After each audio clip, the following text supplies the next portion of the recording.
I come unknown to any of the rest to tell you news. I saw the lady dressed, the woman plays today. Mistake me not, no man in gown or page in petticoat, a woman to my knowledge. Yet I can't, if I should die, make affidavit on it. This is the prologue to Othello you would have heard if you were in the audience on December 8th, 1660.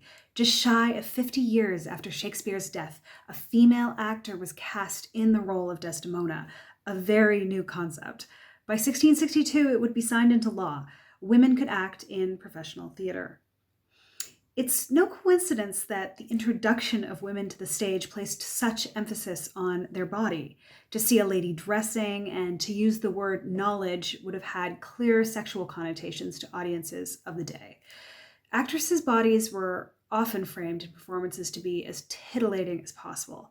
The couch scene was a popular trope in Restoration theater in the late 17th century, where female characters would lie asleep on a bed or a couch, completely unaware of how their body and their beauty would arouse the villain or the hero.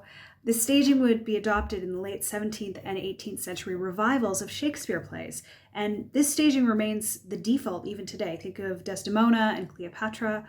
Another popular way to highlight female bodies was to have the actresses dressed as a man, referred to as breeches roles. There was no question that these characters were actresses impersonating men, and the male costumes would highlight actresses' legs, butts, hips in a way that the dresses of the time just couldn't. The revival of Shakespeare in the mid-1700s was popularized in large part due to the attention given to actresses in these roles. See, it's not just modern Shakespeare adaptations that try to make Shakespeare more interesting by making it sexy. Twelfth Night, Merchant of Venice, and As You Like It saw big boosts in popularity during these revivals due to these breeches roles, becoming way more popular than they were in their original runs. Now, it's not uncommon to hear that Shakespeare heroines aren't as developed because the roles were written for young boys to play. And while many female parts may suffer from this limitation, there are so many fully developed characters with memorable monologues and definitive arcs.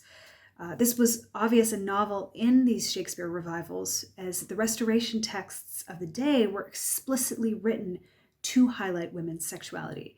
And the Shakespeare parts didn't have that explicit bias built into the text. Another shift that was occurring in the late 1700s was a rise in legitimacy for theaters. Critics were paying close attention to actors and actresses. Yes, actresses were still being judged on their physical appearances, but they were also being judged, as their male counterparts were, for their talents. Hannah Pritchard rose to prominence in Drury Lane Theatre. Pritchard was well received in roles including Beatrice in Much Ado About Nothing and Lady Macbeth, some critics going so far as to praise her over her male co-star, David Garrick. Garrick, in addition to being a famous actor, was also the theater manager who was responsible for the start of this era of Shakespeare revivals. This was especially key for audiences of the day who were much more easily able to lose themselves in the stories being told on the stage that was grounded in realism, with women playing the female parts. So even though the introduction of women to the stage in England may have been motivated by the sexuality of the female body, through a resurgence in Shakespeare plays, women were able to reclaim female parts and really assert their worth as talented and skillful performers. And their presence has continued to add value and bring credibility to the craft even to today.